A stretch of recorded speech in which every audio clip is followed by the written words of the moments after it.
I would like to invite the President of Romania, Mr. Iohannis. Mr. President, the floor is yours.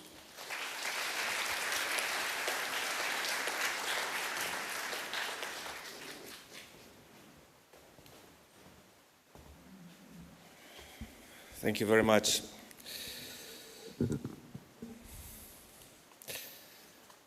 Dear Presidents, Rector, Excellencies, ladies and gentlemen, it's a pleasure to be part of this symposium today and to reflect together in these times of unprecedented challenges and uncertainty on the idea of Europe. I will address this question today from a wider perspective, looking at the European Union as a global actor. What defines us on the international stage, and what do citizens around the world think about when they say Europe? I believe there are three main ideas that come to mind: a project of peace, a symbol of democracy and human rights, and an economic power.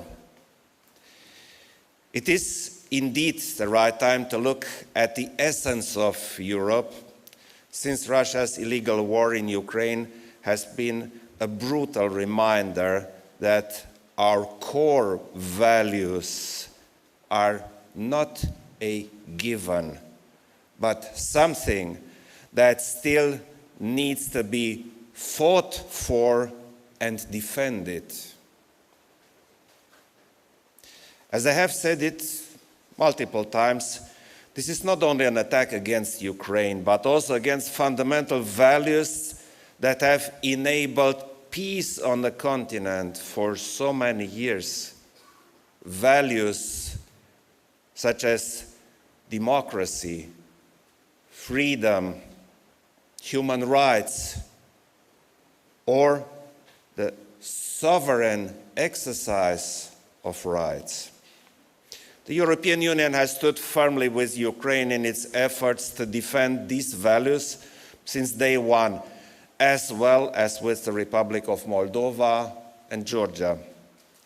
The fact that despite all difficulties and pressures, these countries continue to stand strong for their European dream is inspiring, impressive, and shows that the idea of Europe is as strong as ever. The path ahead is not an easy one.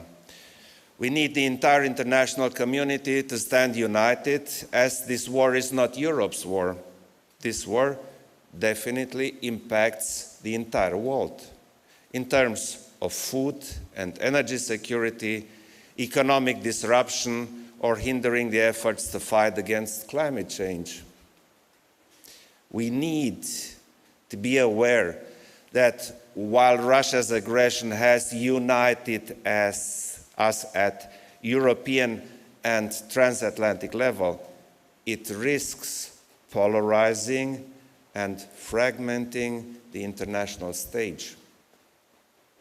This is why, while we continue to strengthen ties with our close neighborhood and our allies, as well as take forward credibly the promises of European enlargement, we also need to reach out and build partnerships with countries and regions throughout the world. Ladies and gentlemen, we are the world's third largest economy and already have numerous partnerships and investment projects across the globe. We need our global influence to match this economic weight. We need a collective effort to engage, to show that we emphasize with the difficulties of our global partners, explain our stance, and understand their positions so that we avoid making them feeling neglected. We need to better promote initiatives such as the solidarity lanes, facilitating exports from Ukraine to world markets, including to the countries most in need. As a bordering state, Romania has facilitated the transit of over 7 million tons of Ukrainian cereals and will continue to do so as a contribution to coping with the food insecurity that may affect vulnerable countries around the world. We should also capitalize instruments such as free trade agreements, partnerships, various formats of dialogue or participation to EU flagship programs such as Erasmus or Horizon to enhance our global ties. We need to find the means to match our economic power on the global stage so that we avoid witnessing a geopolitical drift towards Russia's narrative and thus towards authoritarianism and to the detriment of democracy. It is clear that the way we respond to all these challenges will define how the geopolitical map will look like in the future. Ladies and gentlemen, returning to the idea of Europe, the path of democracy, freedom, human rights, respect for rules-based international order, and multilateralism is the right path for a prosperous, stable, and secure future. This is not because Europe says so, but because it has been rightfully proven over the decades.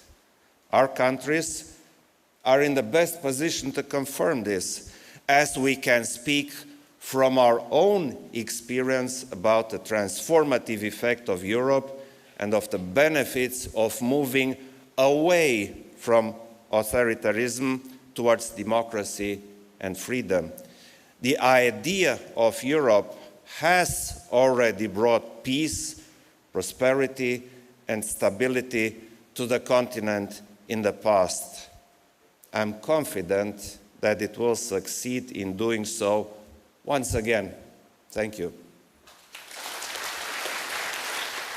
And my first question will go to the President of Romania, Mr. Iohannis. Europe was created as a peace project in the beginning. Is it still a peace project, and can it afford to remain a peace project, in your opinion? Thank you. I already mentioned peace in my introduction, but let me elaborate a little bit more about this. The European Union has been created as a unity of peace.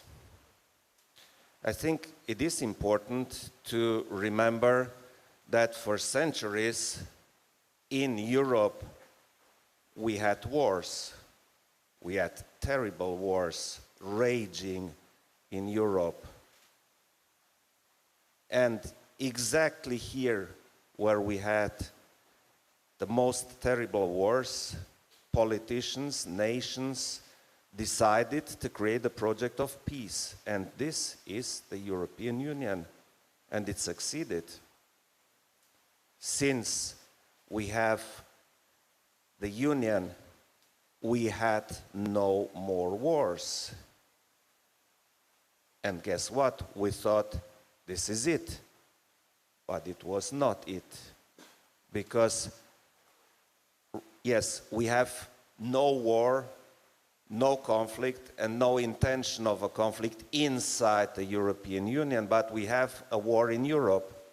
We have a war raging against an independent, sovereign country in Europe. Russia attacked Ukraine. Now, what should one do if one is part of a peace project? Should we declare our neutrality, sit around and wait for the end? I believe not. We have to be active. But being a peace project, we cannot and we should not respond with war. We should not shoot back.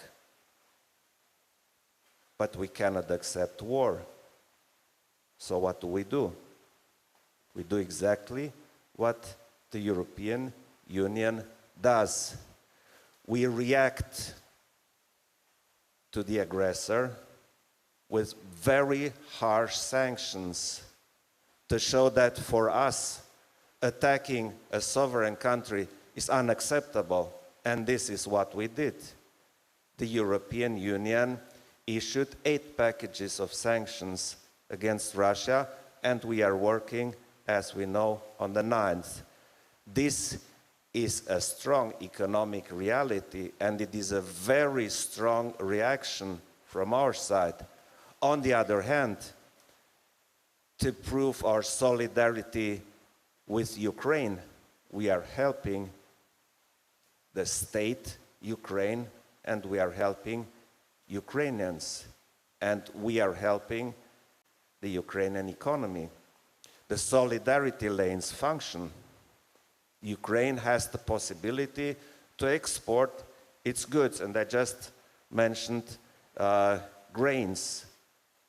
Of course, these grains are important for the countries where they go, but they are important for Ukraine because this is their income. It is important for Ukraine to have enough finances to manage the winter, to manage the next year. And as you may know, we just approved in the European Union a package of 18 billion euro financing for Ukraine. This is a fact. This is a strong economic and financial fact. But this is not all. We help not only Ukraine, we help Ukrainians. A lot of Ukrainians fled their country because they felt they're in danger. In my country alone, almost 3 million Ukrainians entered since the war started. They have been received with open arms, well treated. Some stayed, some left. So, no, we are not sitting around.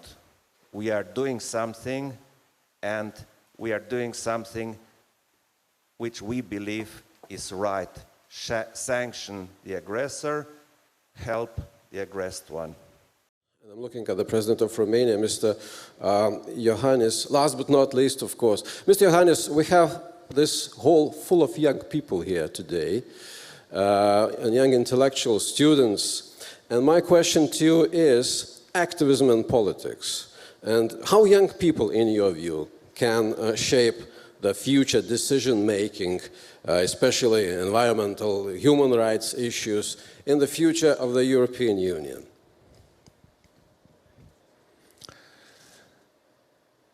It's quite obvious that without education, there is nothing. Education maintains, creates the basis of our societies. Without education, there's only decline. And so it's quite obvious that everything we do for the next generations.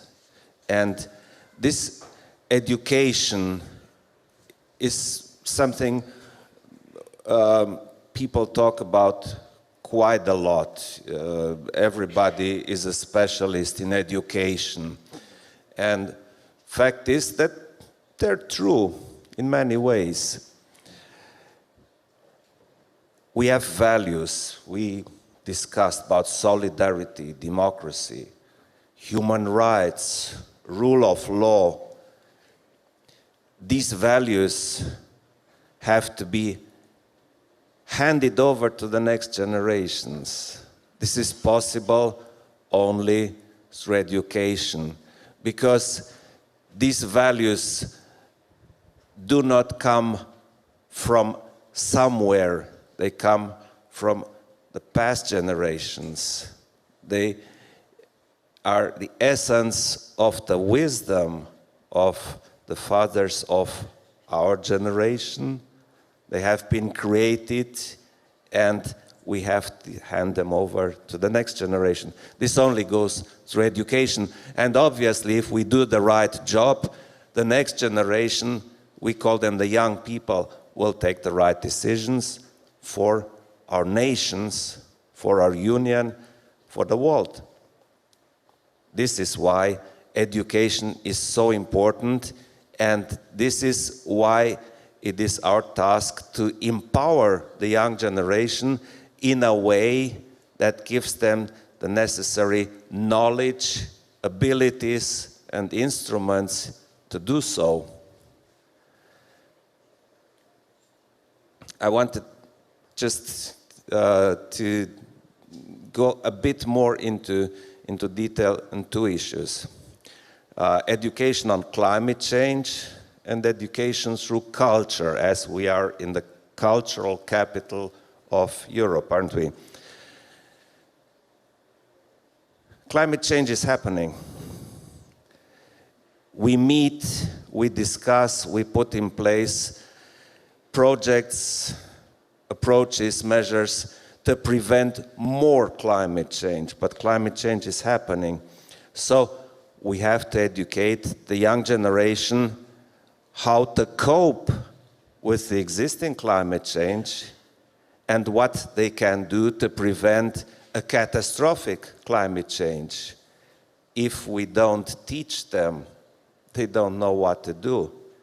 And if we talk about climate change, it is absolutely not easy to convey what can be done, what should be done, because if we, all of us, if we don't change our way of life, climate change will turn into climate catastrophe.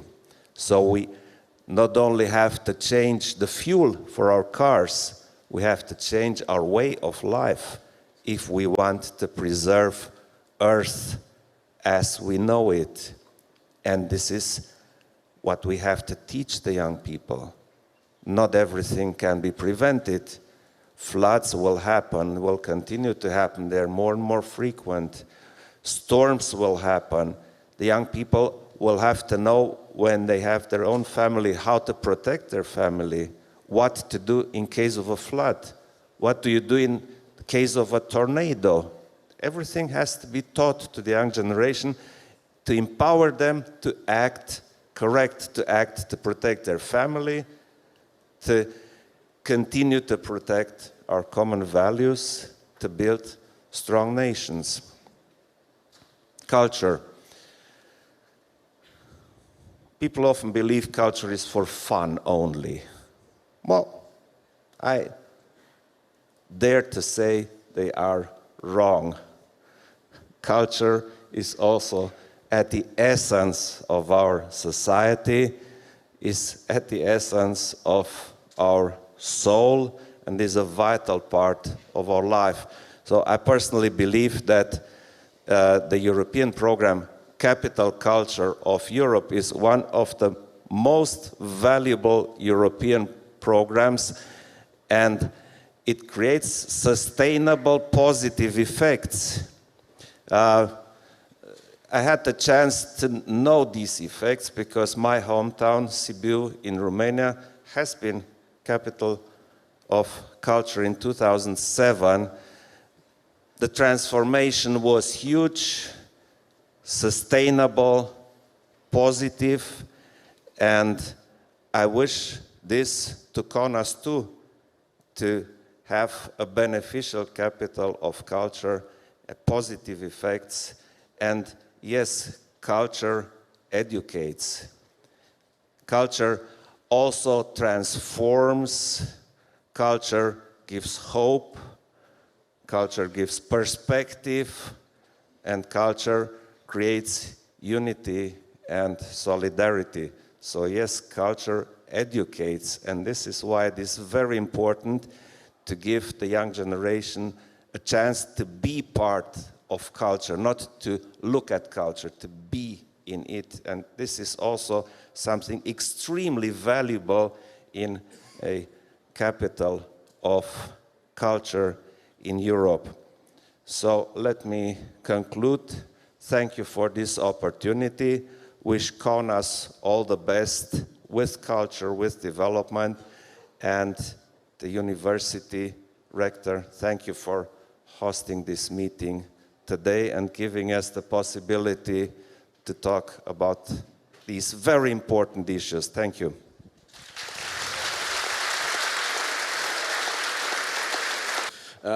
So what makes you personally a European? This is my question. I've been born in the center of Romania. That is a given. So geographically, I'm a European. I have been raised and educated, and I had very good teachers. That was a luck. I was lucky to have these good teachers. So the basis was good.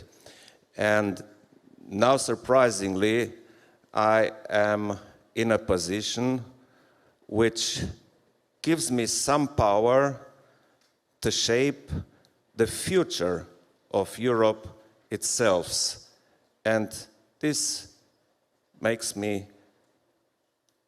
feel as a European of the future too. Thank you. Thank you very much.